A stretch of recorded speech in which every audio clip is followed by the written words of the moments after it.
been hooked ever since. So there we've got the older, we got the mom and daddish figures, and then the kids.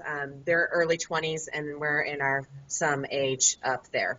Yeah, we don't have to disclose that. That's okay. Exactly. So, what can we expect for 2014 for Oddity Files? So much. We've got so many investigations that are just sitting in the hopper right now, being edited and being put together to release on probably, we're going for like a once a month, a new episode to come out at this point on Get Scared TV, and then over to Oddity Files. And then once that gets down, maybe we'll up it to twice a week. Who knows? Maybe someday Lifetime or Sci-Fi will contact us and say, hey, we want you to investigate for us. And we'll be like, right on, just work around my photo op schedule. Right, exactly. So how, let's see, how do you schedule, how far ahead do you schedule? Like, if you do an investigation, how far ahead do you do that before you release it to the public? Like, in other words, how long does it take for you to kind of go through all of the footage that you've got and making it kind of, viewer friendly? Because, some of us have to be hand fed all of this stuff.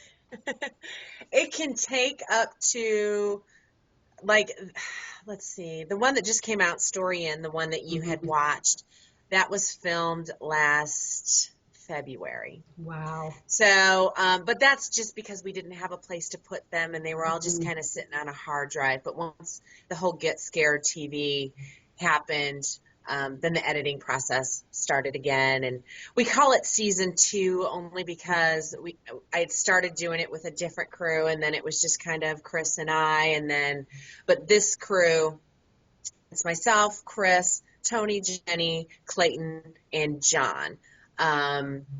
Jenny and Tony came along first, and they were in the Story In episode with us, and then Clayton and John came on later.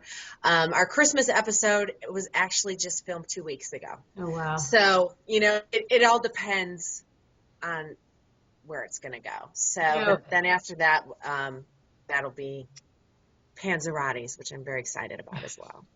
As a viewer, we see the finished product. So, I don't think people understand how much work actually goes into this. I mean, there's a lot of travel involved, obviously. Getting all of your equipment. I mean, you guys have like tons of equipment. I'm assuming that you have to get set up and everything ready. Yes. So, like a normal day for you when you go to investigate these things, what is a normal day like for you? Like day one of being at a site? Well, it starts a couple days beforehand, just charging up all of our batteries and things like that, so we're ready to go once we get there.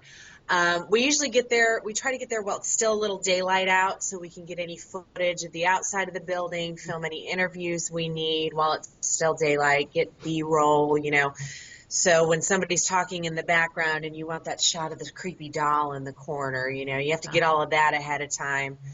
And then we set up static cameras, we figure out who's going to be where, and we really don't even figure out who's going to be where. We wing it a whole lot. We get to a location, we don't know that much about it. We find what we find on the internet, and then we just go there and hope for the best, to be perfectly honest. As a viewer, I think that makes for better television, Oh, I do too. Because you feel like you're actually a part of it. When it's not so edited down to where it's just so impersonal, you actually feel like you're a part of it.